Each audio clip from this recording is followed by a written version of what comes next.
Well, I'm a historian, so my argument is a historical one. And my claim is that Hippocrates is the very worst thing that happened to medicine, and that for 2,000 years, medicine suffered as a result of Hippocrates, and we still haven't yet escaped from him. And I'm going to argue, first of all, that Hippocrates led to very bad medicine that did much more harm than good. But secondly, he created a tradition of medicine which is authoritarian, conservative, resistant to change, insensitive to the wishes and feelings of customers, clients, patients, all those people, and that tradition is still very much alive, and I'm going to blame Hippocrates for it. Well, I think there are all sorts of things one can point to show how much harm Hippocrates and the tradition established by him did.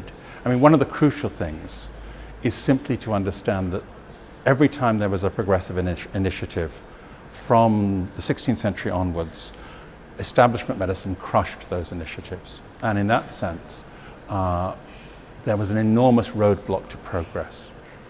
What I want to argue is that when Pasteur and Lister invented germ theory and began to introduce progress into medicine, they did so on terms set by the doctors.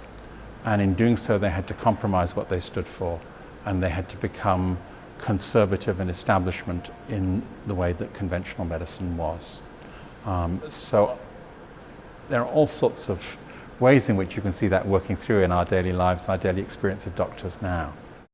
I think the simplest way of thinking about this is to ask, if something goes wrong in medicine, how is it dealt with? And the answer is that it's dealt with essentially by the medical profession dealing with the problem for themselves by their own regulation methods.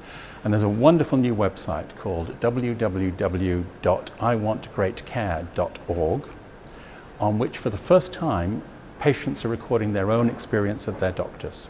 And that, I think, is the beginnings of a great revolution in medicine, and a revolution that will transform the character of medicine in future years.